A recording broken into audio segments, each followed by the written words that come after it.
Welcome to Cozy Night Stories, true crime storytelling time. There's a specific kind of silence in Montana. It's not the peaceful quiet of a sleepy, suburban street. It's a heavy, ancient silence. The kind of silence that reminds you exactly how small you are. With over 147,000 square miles of jagged peaks, dense, suffocating pine forests, and vast, empty highways stretching to the horizon, the Big Sky Country is a place of breathtaking isolation. But that same vastness makes it the perfect place for a person to simply vanish, to drop off the face of the earth, to be swallowed whole by the landscape or by something hiding within it. When people disappear here, they rarely leave a trail. They leave behind locked cars, untouched bank accounts, and families who spend decades staring out into the tree line, waiting for a ghost to walk out of the woods. These are the darkest, most baffling unsolved disappearances in Montana's history. Case 1. The 45-second window, the vanishing of Barbara Bolick. There's a reason locals look at the Bitterroot Mountains with a mixture of absolute awe and deeply ingrained caution. These mountains don't care about you. They are a jagged, brutal spine of rock, stretching along the Idaho-Montana border, carved by ancient glaciers. The slopes are covered in thick, choking timber. The ravines plunge hundreds of feet into freezing, roaring creeks. It's a place where the air gets thin, the weather turns violent without warning, and the shadows grow long by mid-afternoon. It is beautiful, and it is entirely unforgiving. 55-year-old Barbara Bolick knew this. She wasn't a tourist wearing fresh-out-of-the-box hiking boots. She was a seasoned, athletic woman who lived in nearby Corvallis. She was out in the elements constantly, logging miles on the mountain trails. She knew the drop-offs. She knew the weather. And, perhaps most importantly, she knew about the predators that stalked the high elevations. That's why, on the morning of Wednesday, July 18, 2007, as she packed her black day pack, she made sure to include her .357 Magnum. She carried it on every hike. It was a heavy piece of steel, offering a loud, lethal guarantee that she could hold her own if a mountain lion or a grizzly or an unwell human being decided to cross her path.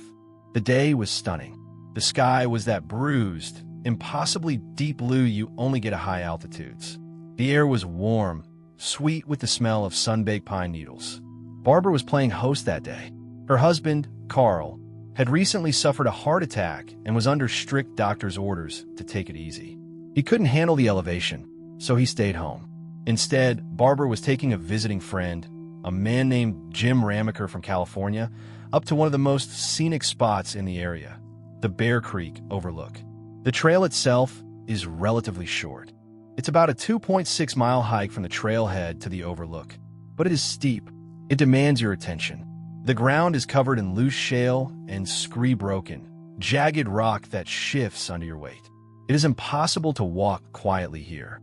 Every footstep is accompanied by the loud, clattering crunch of grinding stone. By 11:30 in the morning, they were nearing the summit. Jim was walking a little bit ahead of Barbara, maybe 20 or 30 feet. Just a few strides, really. The trees had begun to thin out, giving way to the sprawling, dizzying view of the valley below. Jim stopped. He walked near the edge, letting his breathing slow down, and looked out over the vast expanse of the Bitterroots. He stood there, soaking in the silence of the high country. He later estimated that he looked away from the trail for maybe 45 seconds. At most, a minute. "Hey, look at this," he probably thought to say as he turned around to face Barbara. But there was no one there. The trail behind him was entirely empty. At first, Jim didn't panic. The human brain tries to rationalize. He figured she had stepped behind a large boulder to relieve herself, or maybe she had dropped a water bottle and bent down to pick it up. He waited. He listened. Nothing. He called her name. "Barbara." His voice was swallowed instantly by the vastness of the mountain. There was no echo, no reply. Jim walked back down the trail to the exact spot he had last seen her. There was no sign of a struggle, no dropped backpack, no disturbed earth. But the most terrifying realization was the sheer absence of sound. If Barbara had suffered a medical emergency, a heart attack, or an aneurysm, she would have collapsed heavily into the loud, clattering shale. Jim would have heard it. If she had slipped and fallen over the side of the trail, Jim would have heard the horrifying sound of a body tumbling through dry brush, snapping branches, and cascading rocks. He would have heard her scream.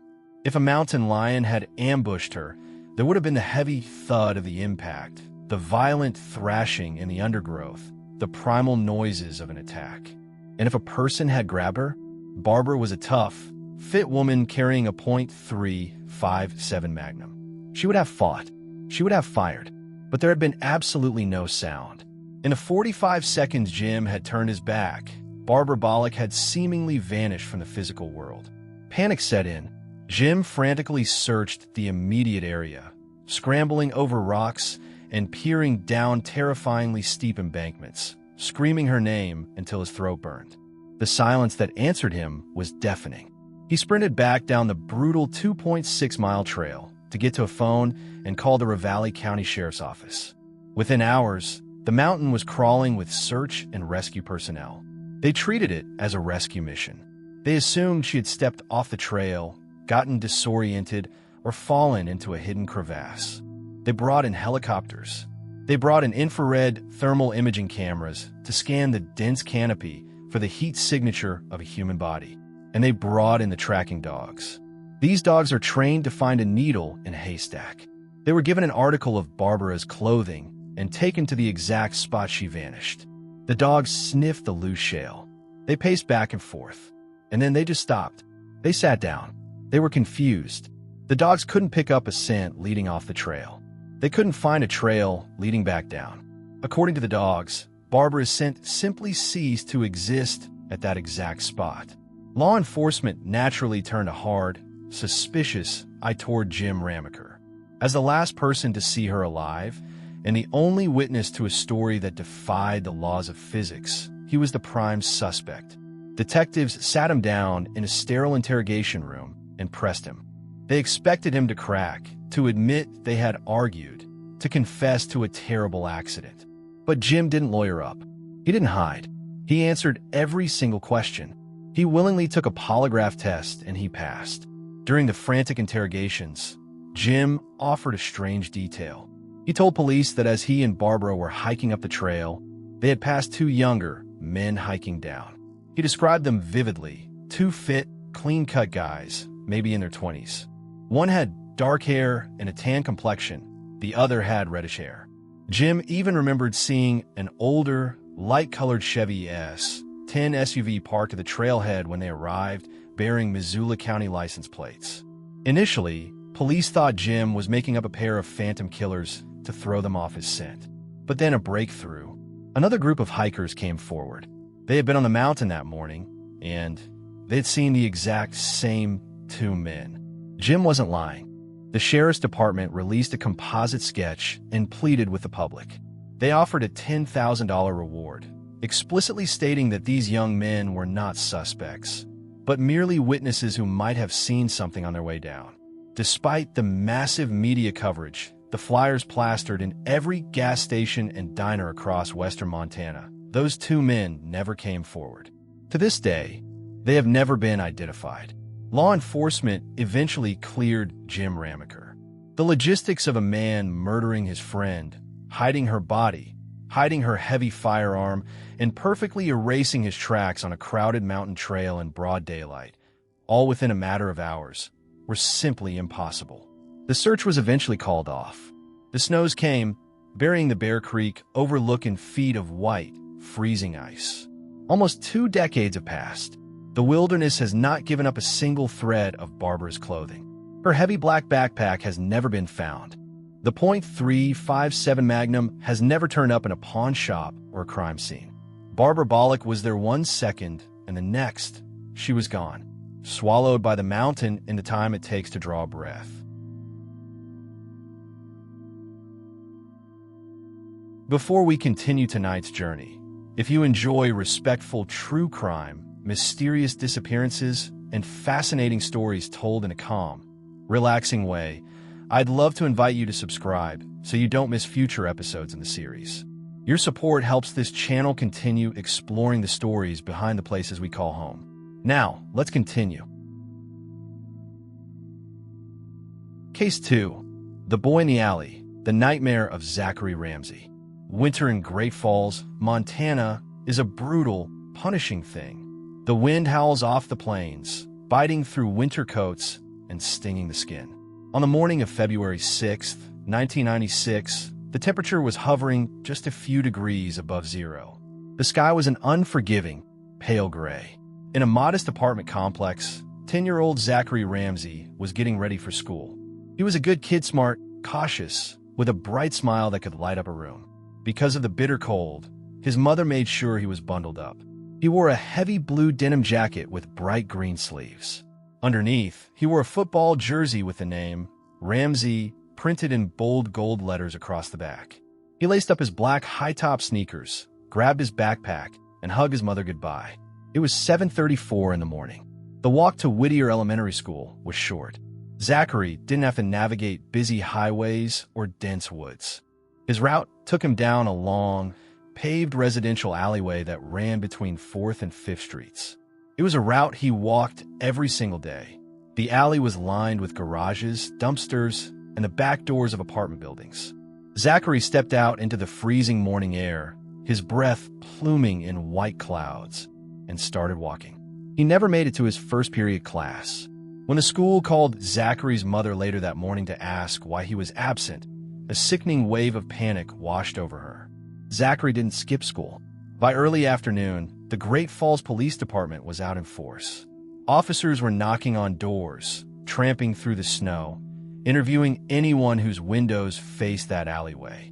They managed to piece together a terrifying timeline from the neighbors. One resident vividly remembered looking out their window and seeing Zachary walking down the alley. But they also saw something deeply unsettling. An off-white, older model four-door car had come speeding down the narrow, icy alleyway, driving erratically, nearly clipping the young boy. Another neighbor, further down the block, reported seeing Zachary standing by himself near a garage. The witness noted that the boy looked frightened, his shoulders hunched, crying into his heavy denim jacket. But the final sighting, the one that would haunt the town for decades, came from a resident near the very end of the alley. At approximately 7:45 a.m., this witness saw Zachary walking quickly, still crying. And walking just a few paces behind him, following him through the snow, was a massive, incredibly overweight adult male. Somewhere between 6th and 7th Street, both the young boy and the large man vanished into the winter morning. When a description of the obese man reached the detective bureau, the blood drained from the investigators' faces. Just a few weeks earlier, the police had been notified that a new resident had moved into an apartment complex that bordered that exact alleyway. His name was Nathaniel Barjona. Barjona was a terrifying physical presence. He was well over 6 feet tall and weighed nearly 350 pounds. But what made him a monster wasn't his size, it was his history. Barjona was a deeply disturbed, convicted child predator. He had recently been released from a psychiatric prison in Massachusetts after a legal loophole allowed him to walk free, and he had relocated to Great Falls to start over. Detectives immediately descended on Barjona's apartment. They brought him in for questioning. The man sat in the interrogation room, incredibly calm, his massive frame spilling over the sides of the chair. He didn't deny being in the alley. He told police he had been out back around 7:15 a.m., taking his garbage to the dumpster. A neighbor even corroborated this, stating they had seen Barjona standing outside that morning, just watching the alleyway. But Barjona swore, looking the detectives dead in the eye, that he had never seen a little boy in a denim jacket. The police knew he was lying. They could feel it in their bones. But the American justice system requires evidence. There was no blood in the snow, no backpack discarded in the dumpsters, no security footage. Without a body or a witness who actually saw an abduction, they had to let Barjona walk out the front doors of the police station. Days turned into months. The snow melted, turning the plains to mud, and still, there was no sign of Zachary. The search became the largest in Cascade County history. Volunteers dragged the freezing, murky waters of the Missouri River. They combed through nearby fields. They searched every abandoned basement and shed. Nothing. 3 agonizing years went by. Zachary's mother lived in a state of suspended torture, leaving his bedroom exactly as it was. Then, in 1999, the Great Falls police finally got the break they needed.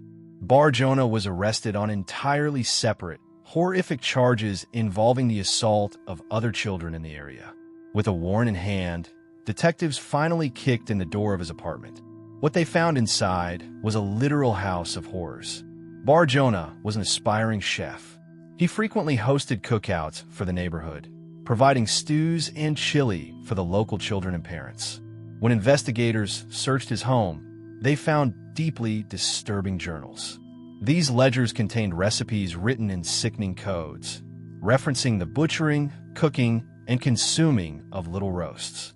They found an industrial amount of meat processing equipment, cleavers, grinders, and bone saws covered in biological material.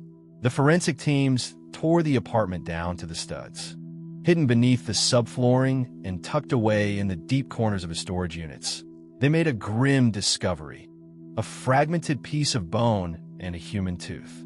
The community recoiled in sheer, paralyzing horror. The implication was too dark to even speak out loud. Had this monster killed Zachary Ramsay and fed him to the neighborhood? The state crime lab tested the bone and the tooth. But in the late 90s, DNA technology was still limited. The sample was too degraded. They could not definitively match the remains to Zachary. Bar Jonah was convicted on the other charges and sentenced to 130 years in prison, ensuring he would never see the outside of the cell again. From behind bars, he played sick psychological games.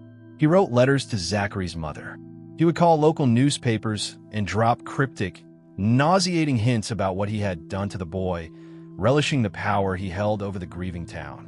But he never officially confessed to Zachary's murder. Nathaniel Bar Jonah died of a blood clot in a Montana prison in 2008. He took the absolute truth of what happened that freezing February morning to his grave. Today, the case remains technically unsolved. Zachary Ramsay is still legally listed as a missing person. Whether he was dragged into an off-white car by a stranger, or whether he met his end in the darkest, most terrifying way imaginable at the hands of the man in the alley, Zachary's fate remains a ghost story whispered in the bitter Montana winds. Case 3. The Ghost at the Bad Route Rest Stop. The murder of Dexter Stefonek. There's a stretch of Interstate 94 in eastern Montana that feels entirely disconnected from the rest of the world. It cuts through the Badlands, a desolate, ancient landscape of wind-sculpted rock, pale dirt, and endless horizons. At night, there are no city lights to guide you. There is only the hypnotic rhythm of the yellow lines disappearing under your headlights and the hum of your engine. It is a lonely place. In November of 1985, 67-year-old Dexter Stefonek was making the long, exhausting drive across this very stretch of highway. Dexter was a grandfather from Wisconsin. He was a kind, practical man who was deep in mourning. His wife had recently passed away, and the grief had driven him out west to Oregon to spend a few months with his son, hoping the change of scenery would help heal his broken heart. But as winter began to breathe its icy breath over the Pacific Northwest, Dexter decided it was time to go home. On the morning of November 18th, he loaded up his brown Plymouth Horizon, gave his son a long hug, and started the multi-day drive back to Wisconsin. Dexter was frugal. He told his son he wasn't going to waste money on roadside motels. His plan was simple. He would drive until he couldn't keep his eyes open, pull into a rest area, lock the doors, recline his seat, and sleep for a few hours before getting back on the road. It's a plan thousands of truckers and road trippers execute every day. But out in the Badlands, a solitary man sleeping in a parked car is deeply vulnerable. Roughly 26 hours after leaving Oregon, Dexter's Plymouth crossed the Montana state line. The next morning, November 19th, at around 10:20 a.m., a Montana highway patrolman was cruising down I-94 when he saw something alarming. Plumes of thick, toxic black smoke were twisting up into the gray autumn sky ahead of him. The smoke was rising from a desolate pull-off known as the Bad Route Rest Stop. near the town of Glendive. The patrolman hit his sirens and sped into the lot. Sitting in the middle of the parking area was a brown Plymouth Horizon, completely engulfed in a raging inferno. The heat was staggering. The flames were licking 20 feet into the air, melting the tires directly into the blacktop. The glass from the windows had shattered from the intense temperature. Fire crews arrived shortly after and doused the vehicle in foam. When the smoke finally cleared, leaving only a skeletal, steaming wreck, police ran the scorched, barely legible license plate. It came back to Dexter Stefonek. Officers immediately drew their weapons and secured a perimeter. They assumed the worst, that they would find the charred remains of the elderly man trapped inside the metal husk. But when they pried open the twisted doors, the car was completely empty. Investigators searched the surrounding brush, thinking perhaps Dexter had experienced engine trouble, tried to start a small fire to keep warm, and accidentally ignited his car before wandering off into the freezing prairie to find help. But the frost on the ground was undisturbed. There were no footprints leading away into the hills. They needed to know who had been at the rest stop that morning. They tracked down the state employee responsible for maintaining the facility, a man named Fred Siegel. Fred's account blew the case wide open and turned it into a nightmare. Fred told police he had arrived for his shift at the Bad Route rest stop around 8:30 a.m. When he pulled in, the lot was almost entirely empty. The only vehicle, there was a white Chevrolet 4x4 pickup truck, outfitted with a camper shell and a very distinct, wide blue horizontal stripe running down the side. It was parked idly near the restrooms. Fred didn't see the driver. About an hour later, Fred was outside emptying trash cans when he watched a brown Plymouth Horizon pull into the lot. But the person driving the Plymouth was not his 67-year-old grandfather. Fred clearly recalled seeing a large, muscular man step out of the driver's side of Dexter's car. He estimated the man was in his mid-30s, standing about 6 feet tall. The man was wearing casual clothes and, strangely, was carrying 2 large, industrial plastic containers. Fred watched the man walk away from the car, and, figuring he was just a traveler grabbing water for an overheated radiator, Fred finished his shift and drove away. 30 minutes later, the Plymouth Horizon was a fireball. The police realized the horrifying truth. Dexter hadn't wandered off. He had likely been ambushed at a previous rest stop while he was sleeping. The massive man in the white Chevy truck had hijacked Dexter's vehicle, murdered or abducted the elderly man, and then drove the Plymouth to the Bad Route rest stop, likely with an accomplice following in the white truck to torch the evidence using the plastic containers filled with gasoline. But the question remained, where was Dexter? The Montana winter closed in, burying the Badlands in a thick tomb of ice and snow. For excruciating months went by. Dexter's family back in Wisconsin spent the holidays in agony. Then, in March of 1986, the spring thaw arrived. 17 miles away from the Bad Route rest stop, an elderly local couple drove their truck out to a vast, unregulated rural dumping ground to throw away some household trash. As the woman stepped out of the truck to toss a bag of garbage, she noticed something strange lying in the pale dirt. It was a brown leather wallet. She called her husband over. A few feet away from the wallet, lying perfectly on top of the rusted cans and debris, was an open suitcase, a shaving kit, and a pile of men's clothing. The clothes were neatly folded. The husband, unnerved, walked over to a nearby pile of heavy debris to investigate further. Poking out from underneath a filthy, discarded mattress was the heel of a heavy leather boot. Thinking it was just old trash, the man reached down and grabbed the boot, attempting to pull it free. He fell backward in horror. The boot didn't come loose. It was attached to a human foot. Law enforcement swarmed the landfill and painstakingly unearthed the body of Dexter Stefonek. The autopsy revealed a brutal, senseless end. Dexter had been viciously beaten. His jaw and orbital bones were fractured from pistol whipping.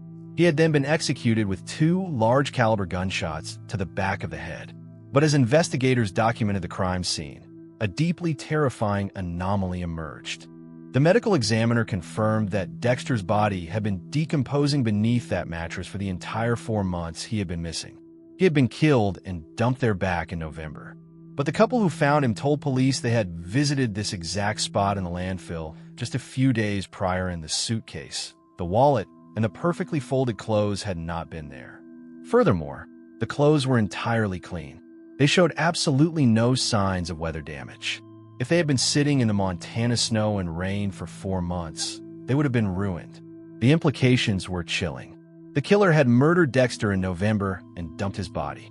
But the killer had kept Dexter's suitcase, his wallet, and his clothes.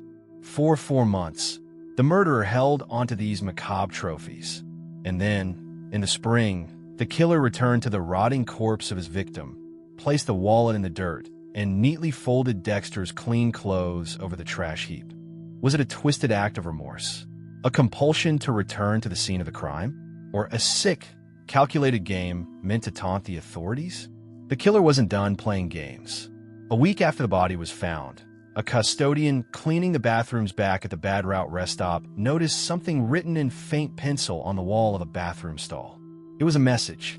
The police immediately sectioned off the bathroom. To this day, they have never released the full text of that message to the public, keeping the details classified to weed out the false confessions that inevitably plague high-profile cases. But they did release the first 2 words of the graffiti, hoping it might jog someone's memory. The message left by the killer began with the words, "Hot Jock." Despite composite sketches of the muscular man and a massive, multi-state manhunt looking for a white Chevy pickup truck with a blue stripe, the killer vanished like smoke in the wind. The highway serial killer theory gained massive traction, but no one was ever brought to justice. Dexter Stefonek's murder remains a cold case. It serves as a grim, whispered warning to anyone driving through the dark, empty spaces of the American West. If you get tired in the Badlands, lock your doors, keep your foot near the gas, and whatever you do, do not close your eyes. Case 4. The Path of No Return. The Impossible Journey of Aaron Hedges. If you look at a topographical map of Montana, the crazy mountains look like a mistake. They don't form a long, gradual chain like the Rockies. They just erupt. They burst out of the central plains like a fortress of jagged, volcanic rock, shooting up to elevations of over 11,000 feet. The indigenous Crow Nation called them the Awaxawapia, the ominous mountains, a place of profound spiritual power where young men would go for vision quests. Locals today just call them the Crazies, and they speak about them with a very specific, deeply ingrained reverence. The weather in the Crazies does not obey the forecast. Because the peaks rise so sharply from the flat plains, they create their own terrifying microclimate. You can start a hike at the base in a t-shirt, sweating under a bright afternoon sun. And within 2 hours, you could be caught in a blinding, lethal, whiteout blizzard that drops the temperature to sub-zero. The terrain itself is hostile. The upper elevations are covered in scree-vast, unstable fields of sharp, broken rock that slide under your boots like glass. It is not a place for tourists. It is not a place to test yourself unless you know exactly what you are doing. 38-year-old Aaron Hedges knew exactly what he was doing. Aaron was from Bozeman. He was an elite outdoorsman, an incredibly fit, seasoned hunter, and a man who had spent his entire life navigating the brutal backcountry of the American West. He wasn't just a weekend warrior. He possessed the kind of deep, instinctual survival knowledge that only comes from years of sleeping in the dirt. In early September of 2014, Aaron and 2 of his close friends planned a week-long elk hunting trip deep into the interior of the Crazy Mountains. This wasn't a casual hike. They were riding in on horseback. They packed heavy. They brought canvas tents, cast-iron camp stoves, extreme cold-weather gear, high-powered rifles, and Aaron's weapon of choice, a compound bow. They set up their base camp near Campfire Lake. It was remote. To get there, you had to ride for hours through thick, suffocating pine forests and navigate narrow, terrifying switchbacks. For the first few days, the trip was standard. They scouted the tree lines, tracked game trails, and sat around the fire at night. But on September 5th, the mountain decided to remind them who was in charge. The sky bruised over. The wind picked up, howling through the jagged peaks, and a heavy, wet snow began to fall. Tracking elk in a blizzard is nearly impossible, and the freezing temperatures made the hunt miserable. Somewhere in the blinding whiteout, Aaron became separated from his 2 hunting partners. This, in itself, wasn't an immediate cause for panic. These men were professionals. They all had 2-way radios. According to his friends, Aaron radioed them over the static. His voice was calm. He explained that he had missed a turn on the trail in the heavy snow. Instead of burning daylight and energy trying to backtrack and find them, he said he was going to detour toward a secondary location, a cache of supplies they had hidden near Sunlight Lake, several miles away. Aaron was fully equipped for a solo detour. He was wearing heavy, insulated hunting boots, high-end thermal layers, and a heavy winter coat. He carried a heavy backpack stuffed with survival gear, a hydration bladder, a handgun strapped to his chest, his compound bow, a cell phone, and his radio. He told his friends he would hunker down, wait out the worst of the weather, and meet up with them later. "Copy that," they replied. The radio clicked off, and that was the last time anyone on Earth ever heard Aaron Hedges speak. When night fell, the temperature plummeted. The snow continued to hammer the mountain. When Aaron failed to show up at the rendezvous point, his friends grew concerned. By the next morning, when the radio remained dead silent, that concern curdled into panic. They rode out to find him. They checked the cache at Sunlight Lake. He hadn't been there. The supplies were completely untouched. They triggered the emergency distress call, and one of the most intense search and rescue operations in Montana history was launched. Sweetgrass County Sheriff's deputies, volunteer searchers, and highly trained mountain rescue teams flooded the crazies. Helicopters chopped through the freezing air, flying dangerously close to the jagged rock faces, desperate to spot a flash of orange hunting gear in the endless sea of white and gray. They brought in tracking dogs. They put men on horseback to push through the deep snowdrifts. They scoured the route Aaron supposedly took. Days bled into weeks. The searchers found absolutely nothing. Not a footprint, not a dropped glove, not an arrow from his quiver. It was as if the mountain had simply opened its jaws, swallowed the man whole, and wiped its mouth clean. As the deep winter set in, making the high elevations completely inaccessible and lethally dangerous even for the rescuers, the search was reluctantly called off. Aaron's wife and children were left in a state of suspended agony. The mountain slept under 10 feet of snow. 9 months later, in the height of summer in 2015, the deep snows finally began to melt, revealing the raw, gray stone beneath. A hiker was carefully picking his way across a steep, incredibly treacherous ridge near Sunlight Lake. This wasn't a trail. It was a steep, dizzying incline covered in that brutal, razor-sharp scree. As the hiker navigated the rocks, he stopped. Sitting perfectly upright, completely out of place in the desolate landscape, was a pair of heavy, insulated hunting boots. Lying right beside them was a rubber hydration bladder. The hiker, knowing about the missing hunter, immediately contacted the authorities. When search and rescue teams arrived via helicopter, they confirmed the impossible. The boots belonged to Aaron Hedges. But finding the boots didn't answer any questions. It only created a terrifying new mystery. The boots were found miles away from where Aaron was supposed to be. But more importantly, it was the condition of the boots that defied all logic. They weren't thrown in a panic. They weren't torn from his feet by a predator. They were placed neatly, side by side, on the jagged volcanic rock. Look at your own feet for a moment.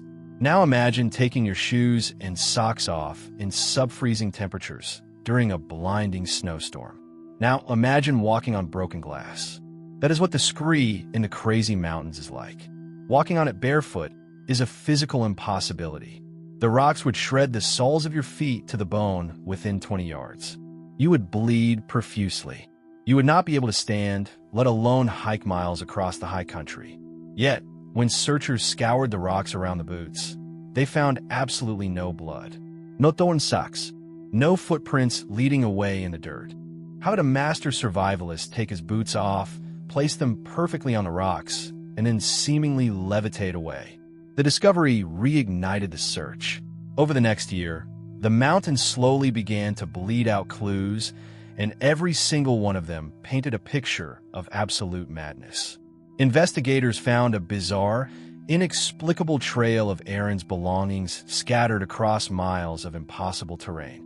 Months later, they found his survival stove, discarded miles away from the boots. Further out, tucked away in the brush, they found his heavy winter coat. Then his backpack. Finally, leaning against a tree, they found his compound bow. Aaron was effectively stripping himself of everything he needed to survive. He was tossing away his weapons, his warmth, and his shelter, while moving erratically across terrain that professional climbers struggle to navigate in broad daylight. Survival experts will often point to a deeply disturbing phenomenon known as paradoxical undressing. In the final, lethal stages of hypothermia, as the body's core temperature crashes, the blood vessels in the extremities suddenly dilate. A rush of blood floods the skin, tricking the freezing brain into thinking the body is literally on fire. Victims of severe hypothermia are often found completely naked in the snow, having torn their clothes off in a frantic attempt to cool down before their hearts stop. Paradoxical undressing could explain why Aaron took off his coat, but it completely fails to explain the timeline and the geography. Hypothermia doesn't make you walk 15 miles over a jagged mountain range without boots.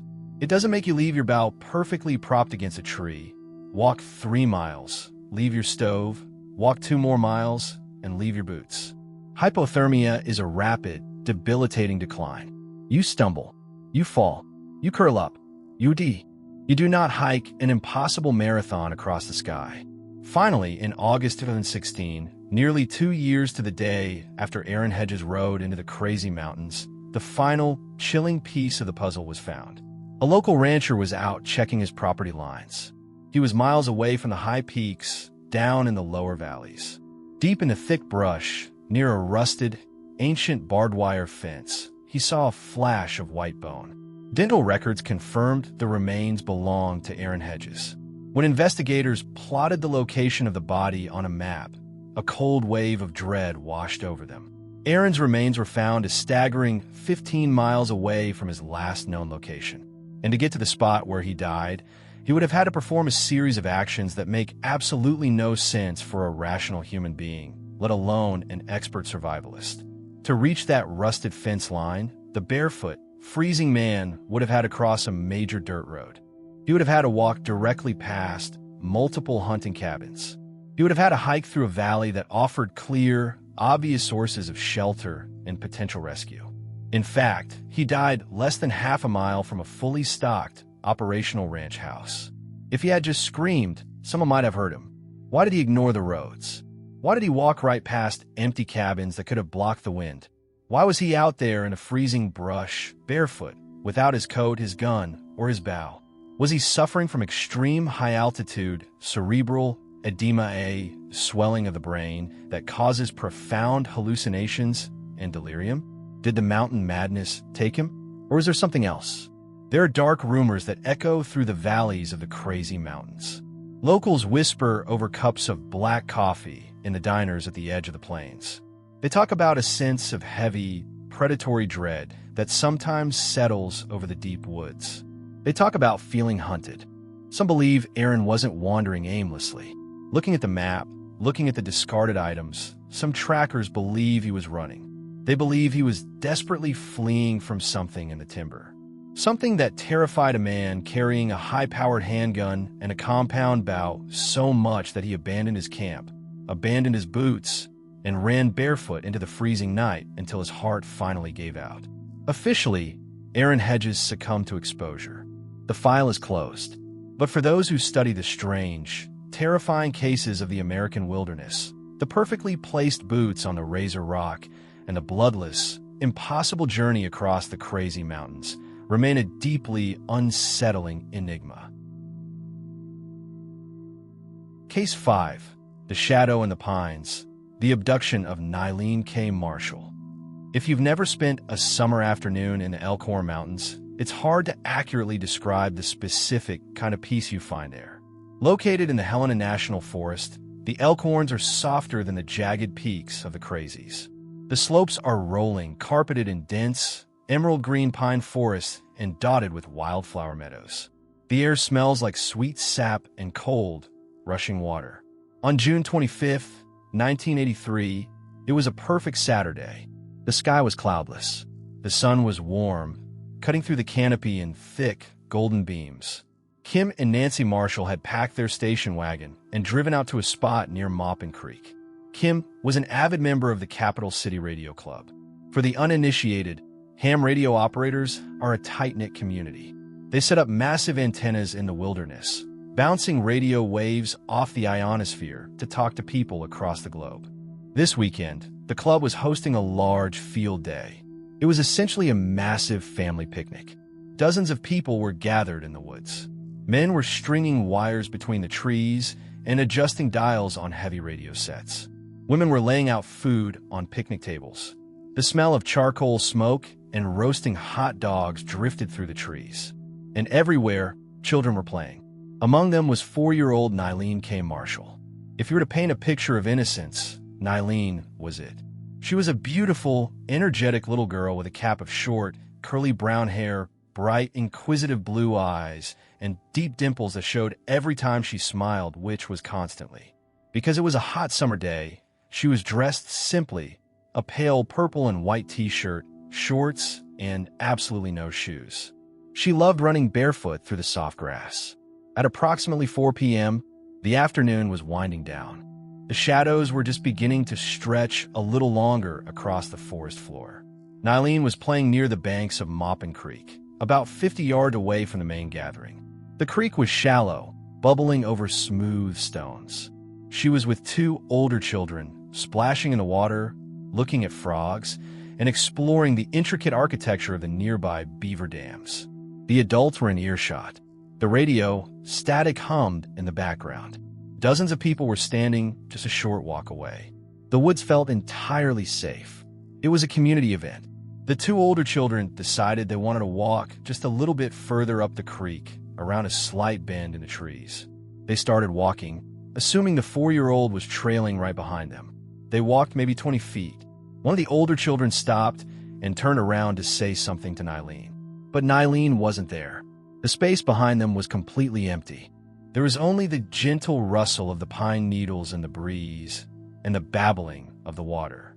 There had been no splash, no scream, no cry for her mother, no sound of snapping twigs or a sudden struggle, just an immediate, absolute absence.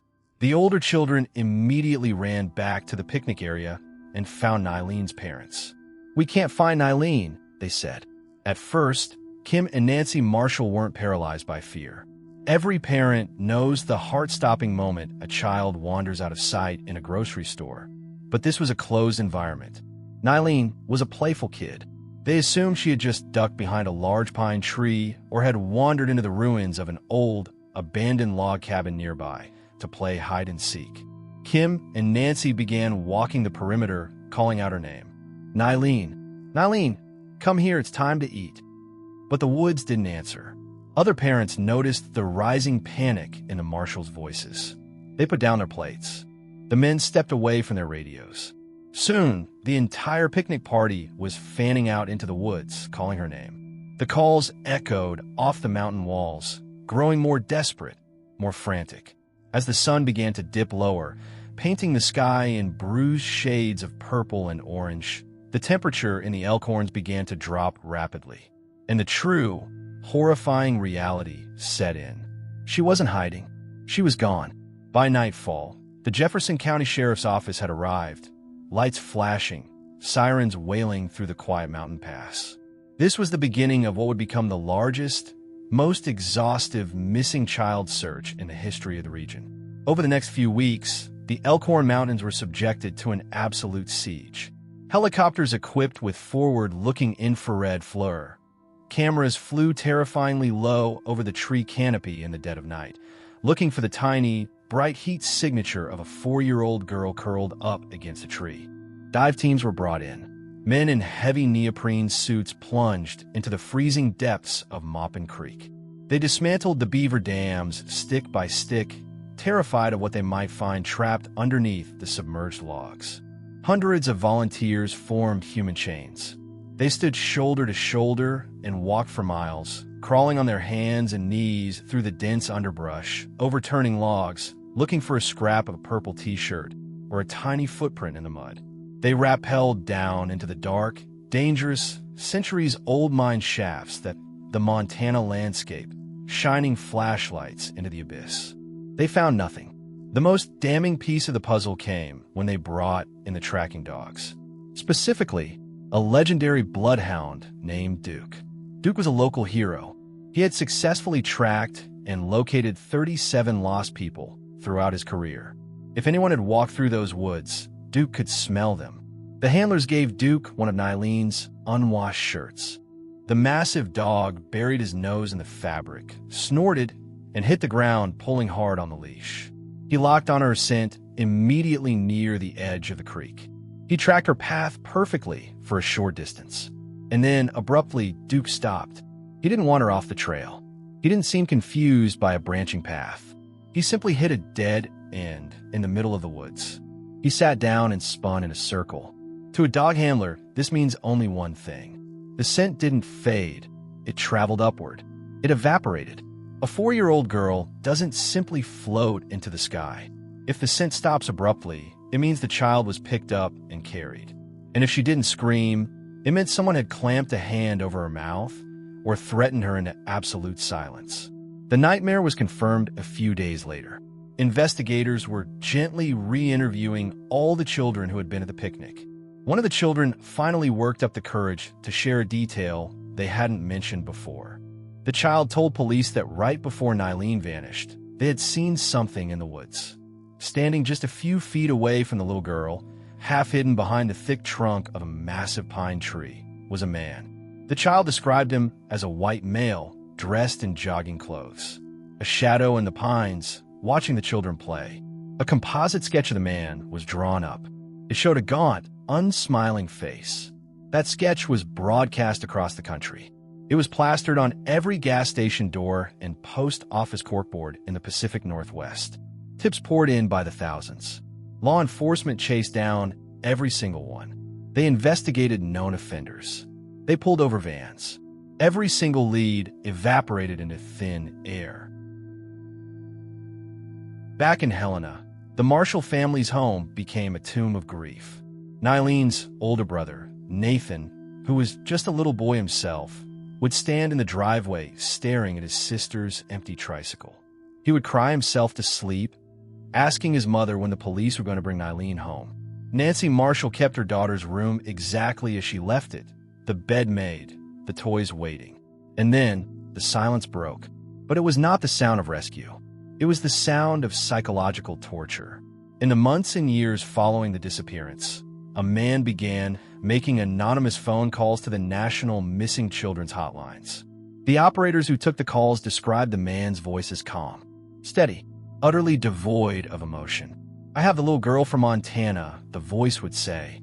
He claimed he had been in the Elkhorn Mountains that day. He said he had parked his car down the logging road, hiked up through the timber, and watched the ham radio picnic for hours from the tree line. He watched the little girl in the purple shirt playing in the water.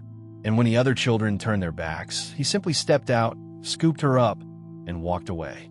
Law enforcement naturally assumes most anonymous calls are sick pranksters, people who crave attention and feed on the misery of high-profile cases. But then, the man started sending letters. The letters were typewritten, sent via post office boxes, and forwarded through complex mail routes. The FBI intercepted them. When the agents read the contents, their blood ran cold. The anonymous author wrote to the authorities with a sickening, possessive affection for the child. He claimed that Nyleen was safe. He wrote that he loved her and that she was well taken care of. He described the room she slept in. He mentioned that he gave her medicine every morning to keep her calm. He even noted that her hair, which had been short, was growing out and getting very curly. He wrote, "I love her. I cannot let her go." But what terrified the investigators the most was the specific details included in the text. The writer accurately described exactly what Nyleen was wearing that day down to details the police had intentionally held back from the press. Even worse, he described a highly specific, very private physical characteristic on Nyleen's body. A birthmark, something that only her mother, her doctor, and the person bathing her would ever know. This wasn't a prankster. The man writing these letters was the monster who took her. The FBI threw everything they had at tracing the communications. They analyzed the paper, the typewriter ribbon, the postmarks. Finally, they got a hit. They traced one of the phone calls in real time. The call was originating from a public payphone inside a pharmacy in the town of Edgerton, Wisconsin, nearly 1,200 miles away from the Elkhorn Mountains. Local police and federal agents swarmed the pharmacy. They locked down the block. They rushed through the front doors, weapons drawn, sprinting toward the bank of payphones in the back. But all they found was the receiver dangling by its metal cord, gently swinging back and forth. The caller had hung up and walked out just moments before they arrived. Despite setting up massive surveillance operations in Wisconsin, reviewing security footage, and heavily monitoring the area, the man simply vanished back into the crowd. The phone call stopped. The letters ceased. The trail, which had been burning hot just seconds prior, turned entirely to ash. Decades have passed since that sunny afternoon in 1983. The tragedy utterly destroyed the Marshall family. Kim Marshall, Nyleen's father, died in a tragic accident years later, his heart broken. Nancy Marshall, the mother who never stopped waiting by the phone, who never stopped looking at the composite sketch of the man in the trees, passed away recently. She died without ever knowing what happened to her little girl. Today, Nyleen Kay Marshall would be in her mid-40s. There are only two possibilities, and both are terrifying. The first is that the man in the letters eventually tired of his captive, and Nyleen is buried somewhere in the vast, unmarked expanse of the American Midwest, her bones resting in the dark dirt. The second, even more haunting possibility is that the man kept his word, that he raised her, that he gave her a new name, a new identity, and a new life. It is entirely possible that somewhere in America today, a middle-aged woman with curly brown hair and deep dimples is driving to work or shopping for groceries, completely unaware that she is the little barefoot girl who was stolen from the Elkhorn Mountains. The woods in Montana keep their secrets. The trees don't talk. The water washes away the footprints. Nyleen's file remains open on a detective's desk, a silent, fading photograph of a smiling child locked in time. If you're still with me tonight, thank you. A quick like lets YouTube know to share it with other true crime fans, and I'd love to hear in the comments where you're listening from or which state you'd like us to visit in a future episode.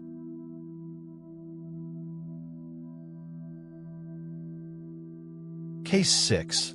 The Dark Stretch of Highway 89. The Disappearance of Ashley Loring HeavyRunner. When you drive through the Blackfeet Indian Reservation in northwestern Montana, you are struck by the sheer scale of the sky. The land here is raw. The rolling, golden plains of the reservation sweep directly up into the jagged, snow-capped teeth of Glacier National Park. The wind never really stops blowing.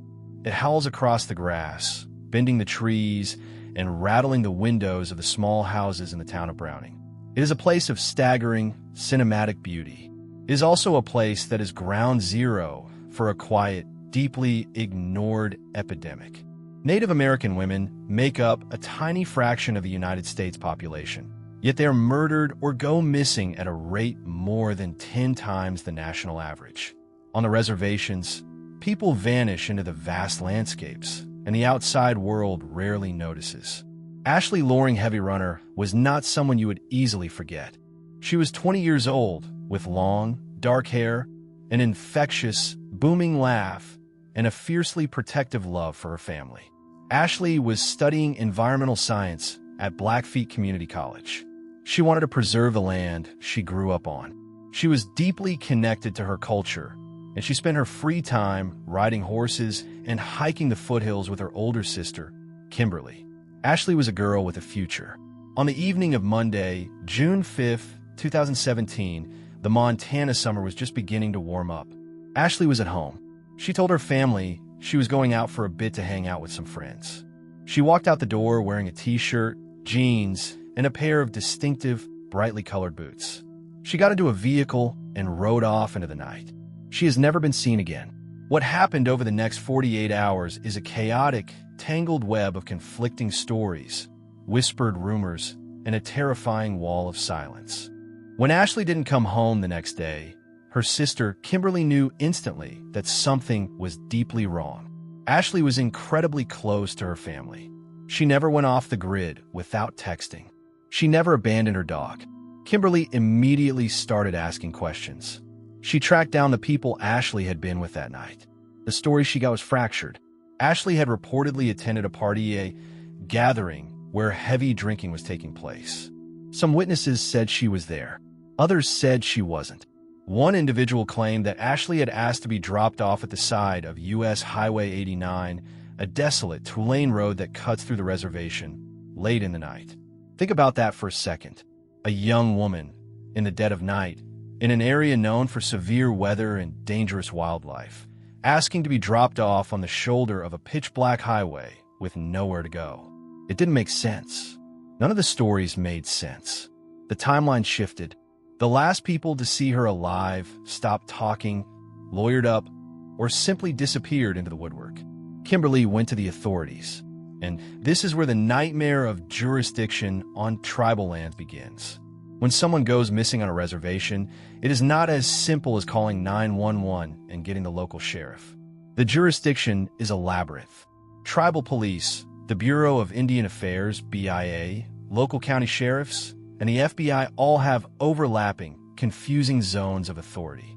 Often, cases fall through the cracks, while agencies argue over whose paperwork it is.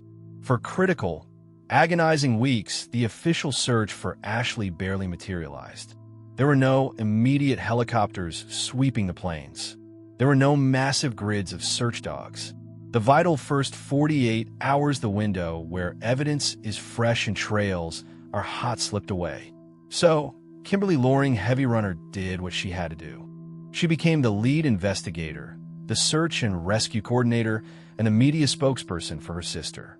For months, Kimberly and a dedicated group of family and friends rode on horseback into the deep, terrifying wilderness of the Blackfeet Reservation. They were searching an area the size of Delaware. They rode into the dense, suffocating brush of the mountain foothills. This is prime grizzly bear territory. It is incredibly dangerous. They carried rifles, not just for the bears, but because they knew that whoever took Ashley might still be out there in the woods. They waded through freezing creeks. They overturned rocks. They scoured the ditches along Highway 89. They were looking for a piece of clothing, a bone, a disturbed patch of earth. I searched for her every day, Kimberly told reporters, her voice trembling with exhaustion and rage. I go into the woods and I look at the dirt, and I wonder if I am standing on top of my sister. The family's relentless, grueling work eventually produced terrifying clues that the official investigations had missed entirely. Deep in the woods, miles from where Ashley was supposedly last seen, searchers found a sweater. It was a sweater Ashley was known to wear, and it was stained. The dark, rusted coloring soaked into the fabric looked unmistakably like blood. The family carefully bagged the sweater and handed it over to the authorities for DNA testing. They waited in agonizing suspense for the results, hoping it would be the key to cracking the case. Months later, they received the soul-crushing news. The authorities informed them that the sweater had been improperly stored. It was left in a plastic bag where moisture had built up, causing the biological material to degrade. The DNA was compromised. The evidence was completely ruined. Later, another horrific discovery was made. Out in the mud, near a remote access road, searchers found a pair of brightly colored boots. They were identical to the ones Ashley had walked out of the house wearing on June 5th. The family brought the boots to the police. But again, without a body, without a confession, the case stalled. The boots sat in an evidence locker, silent testaments to a violent end. The rumors on the Blackfeet Reservation are dark. People whisper that Ashley saw something at that party she wasn't supposed to see. They whisper that she was assaulted, murdered, and that her body was driven deep into the mountains and dumped in a place where the geography and the wildlife would ensure she was never found. They whisper names of the men responsible, men who still walk the streets of Browning, protected by a profound culture of fear and silence. In 2018, under massive public pressure, the FBI officially took over the investigation. They conducted interviews, dug up patches of earth based on anonymous tips, and offered rewards. But the mountains of Montana are vast, and they are brilliant at keeping secrets. Ashley Loring HeavyRunner has never been found. Her sister, Kimberly, still rides her horse up into the high country, staring at the tree line, refusing to let the wilderness claim the final word. Ashley is not just a missing person. She is the face of the missing and murdered Indigenous women movement. Her disappearance is a haunting reminder that in the shadow of Glacier National Park, beneath the massive, beautiful Montana sky, you could be erased from the world, and the institutions designed to protect you might just let you fade away. Case 7. The Mountain That Eats People. The Vanishing of Joseph Halpern. To understand this case, you have to mentally travel back to a very different Montana. The year is 1933. The Great Depression is strangling the country. Glacier National Park, located in the northwestern corner of the state, is not the polished, heavily trafficked tourist destination it is today. It is wild. It is raw. The roads are essentially dirt paths carved into the sides of cliffs. The Civilian Conservation Corps, CCC, is just beginning to build the trails. Glacier is a landscape defined by extreme geological violence.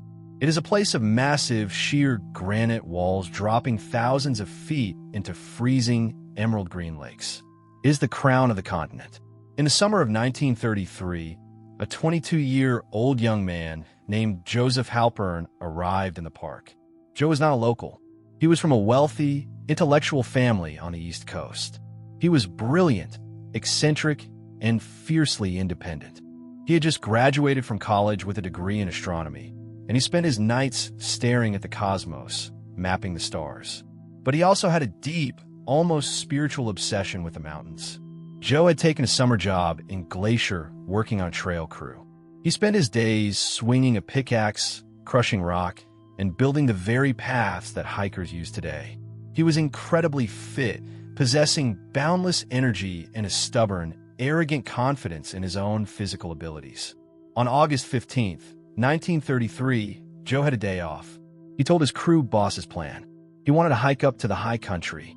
Specifically, he wanted to cross the Continental Divide over an incredibly treacherous, unmarked saddle of rock between two massive peaks. His crew boss looked at him like he was insane. Crossing the divide in that area was not a hike. It was a technical climb. It required ropes, pitons, heavy boots, and a team. Joe laughed it off. He was a purist.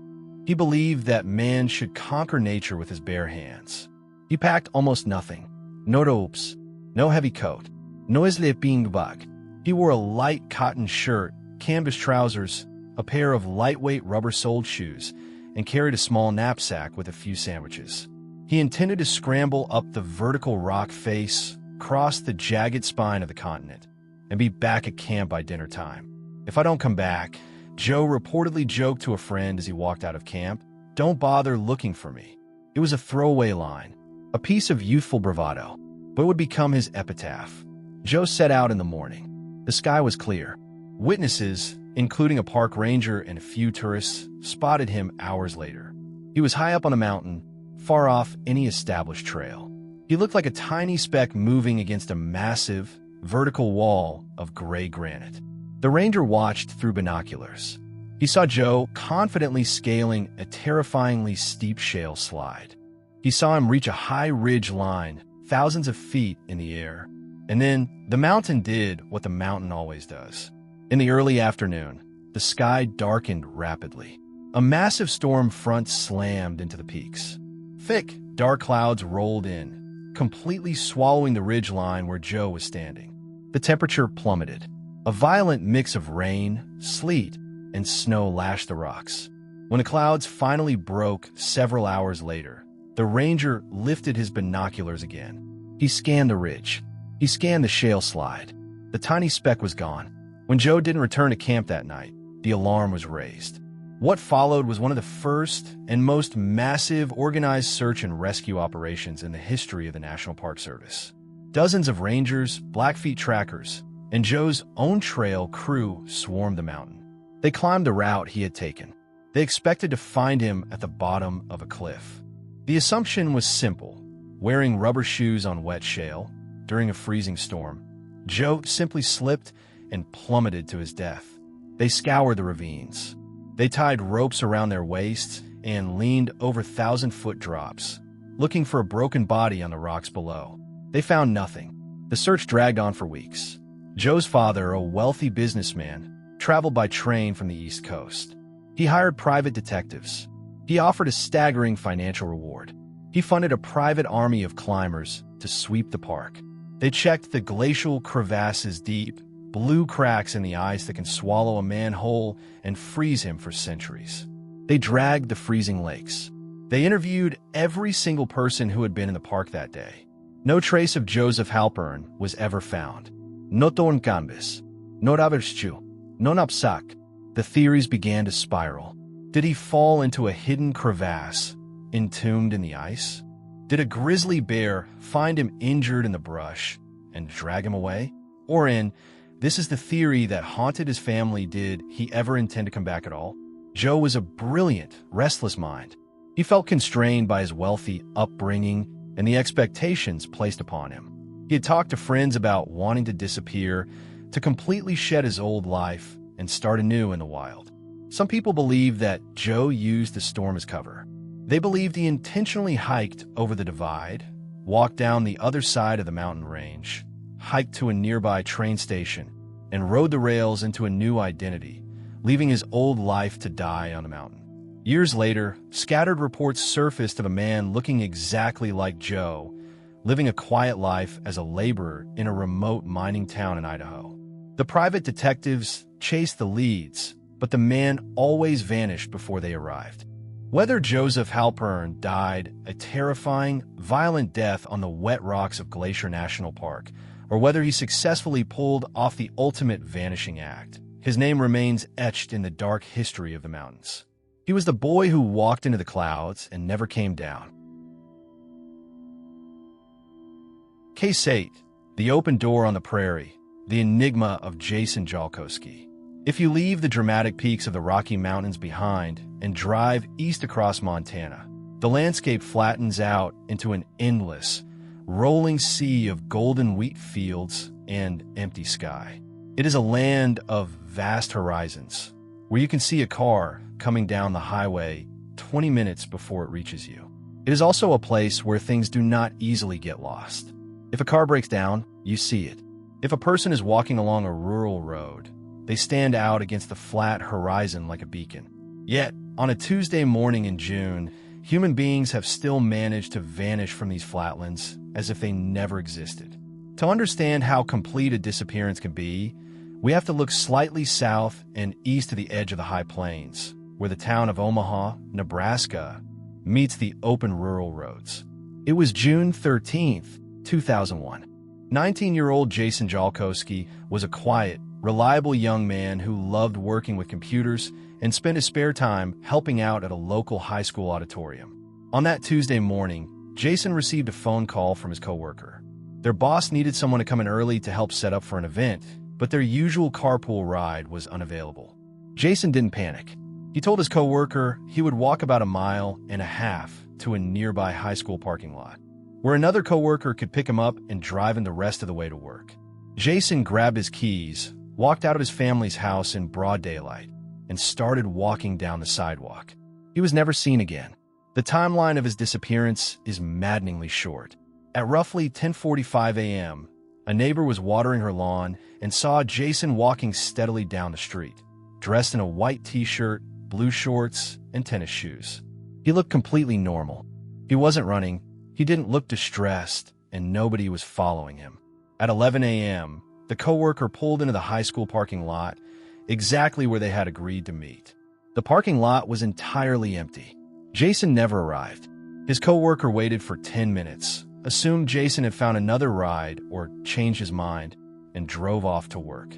When Jason failed to return home that evening, his family grew frantic. They called his friends, checked his bank accounts, and scoured the hospitals. Nothing. The police launched an investigation that quickly devolved into a frustrating wall of nothingness. Police searched the mile-and-a-half route Jason had walked. They interviewed every resident along the street. Not a single person saw Jason get into a car. Not a single scream was heard. Think about the sheer impossibility of that geography. A 19-year-old man walking down a suburban street in broad daylight, in a window of just 15 minutes, simply ceased to exist. If he had been abducted, it had to happen in absolute silence, in plain sight, without leaving a single skid mark, a dropped shoe, or witness. It is as if the open prairie swallowed him whole right off the pavement. To this day, the Jolkowski family's house still has a yellow ribbon tied to the tree outside. His mother, Kelly, founded Project Jason, an organization dedicated to helping families of missing persons. But Jason's own case remains a chilling testament to the fact that you do not need dense pine forests or jagged mountains to vanish. Sometimes, you can disappear in plain sight on a clear morning just a few blocks from home. Case 9. The Ghost Train of the Backcountry. The Mystery of the Abandoned Campsite. There is a deeply unsettling genre of missing persons cases that law enforcement refers to simply as walkaways. Situations where an experienced camper or hiker suddenly, inexplicably abandons all their gear, their shelter, and their supplies and walks off into the wilderness to die. In the late autumn of 1991, deep in the rugged, forested backcountry of western Montana, near the Lolo National Forest, a harrowing discovery was made that redefined how search and rescue teams view the human mind under extreme stress. A group of elk hunters were pushing through a dense, unmapped thicket of pine and large trees, miles away from any logging road. The weather had turned freezing, a bitter wind whipping through the canopy, promising an early winter snow. As the hunters navigated a steep ravine, they noticed something unnatural hanging from the lower branch of an ancient ponderosa pine.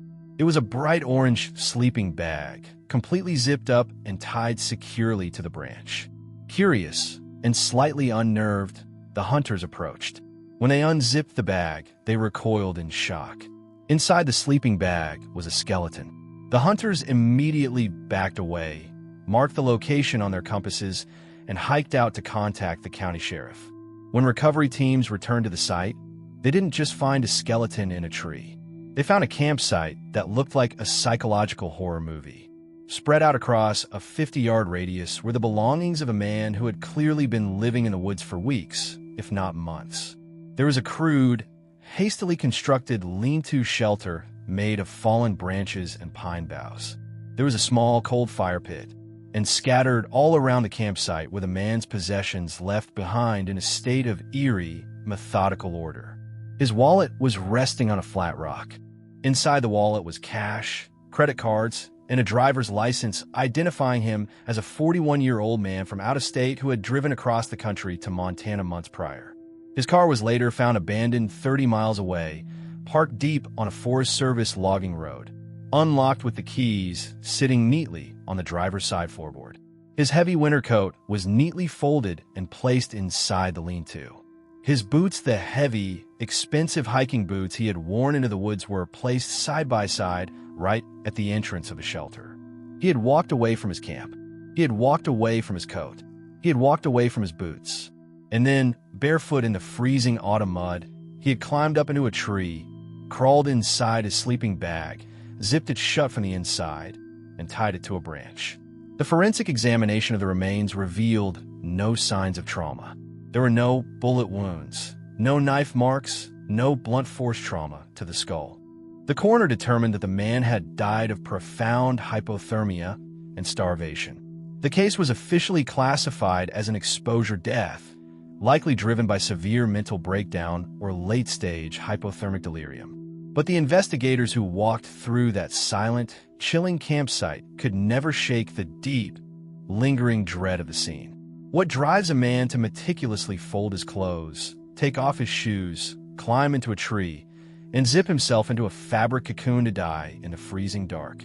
It is a reminder that the most terrifying wilderness in America isn't the one outside you, it's the one inside the human mind. Case 10. The Vanishing Bride of the Big Horns. The Mystery on the High Pass. If you travel just south of the Montana border into the dramatic expanse of the Big Horn Mountains, a massive range that shares the same ecological and geological terror as the Crazies, you enter a landscape of high-altitude alpine tundra, where the trees stop growing and the wind blows uninterrupted straight from the Arctic. It was July of 1957. A newlywed couple from the Midwest had decided to spend their honeymoon doing something adventurous. They drove their car up into the Bighorn National Forest, intending to do a light afternoon day hike along a well-traveled ridge trail to take in the breathtaking views of the sweeping valleys below. The husband was an experienced outdoorsman. The bride was less familiar with the high country, but she was athletic and excited for the adventure. They were walking along a wide, gravel-strewn trail.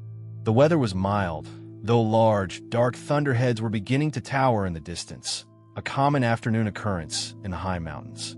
The husband walked slightly ahead, clearing branches and checking the path. His new bride was trailing about 20 paces behind him, humming a tune and taking pictures with a small box camera. The husband heard her footsteps crunching on the gravel behind him. He heard the click of the camera shutter. He walked around a small outcropping of boulders, dropping out of sight for less than 30 seconds. When he rounded the rock and stepped back onto the open trail, calling out her name, the path behind him was completely, terrifyingly empty. There were no trees for her to hide behind. The trail was flanked by open alpine meadow on one side and a steep, rocky slope on the other. He called her name again. The wind snatched the sound away. He walked back to the exact spot where he had last heard her footsteps. Lying on the gravel path was her camera. The lens cap was off. The film had been advanced.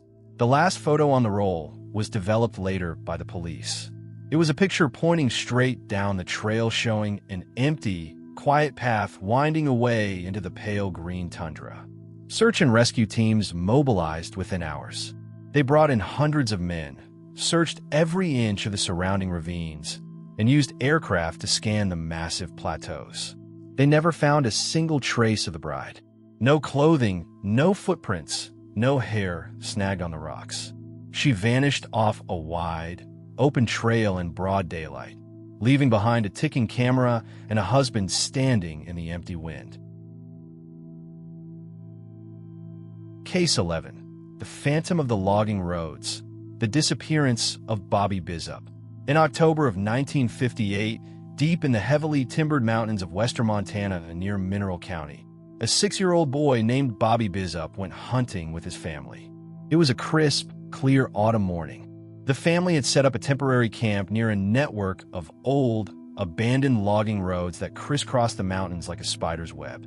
These roads are notorious. They were built decades prior by logging companies, and over time, the edges had collapsed, the brush had overgrown them, and deep, hidden drainage culverts had formed beneath the gravel. Bobby was playing near the edge of the camp, tossing pine cones into a dry ditch, while his father and uncles prepared their rifles for the morning hunt. His father looked away for literally 10 seconds to clear a jammed cartridge in his rifle. When he looked back up, Bobby was gone. The family didn't panic at first. They assumed the boy had wandered down the old logging road to look at a squirrel or chase a bird. They walked down the road, calling his name. The road seemed to stretch on forever, flanked by towering walls of pine and choking brush. They didn't find Bobby. By nightfall, the county sheriff was called. Over the next week, the search for Bobby Bizup became one of the most legendary manhunts in Montana history. Over 1,000 people loggers, forest rangers, state troopers, and armed volunteers formed a massive human grid. They walked shoulder to shoulder through the brush. They searched every single logging road for a radius of 20 miles. They brought in tracking dogs. The dogs picked up Bobby's scent right at the edge of the camp where he had been playing. The scent led them straight down the old logging road. And then, just like in so many of these impossible cases, the dogs stopped dead in their tracks. They reached a specific point on the dirt road, sat down, and refused to move further. It was as if the boy had simply been lifted off the ground and carried away. Decades later, old-timers in the area still whisper about the logging road ghosts. Some believe the boy wandered into one of the ancient, rusted metal culverts running beneath the road massive, dark pipes choked with debris where a child could easily slip in, become trapped, and be buried beneath shifting silt and mud. Others whisper about darker things, the kind of predators that watch the empty highways and logging roads in the dead of night, waiting for a little boy to stand too close to the edge of the timber. Bobby Bizup's body was never found. His shoes were never found. His jacket was never found.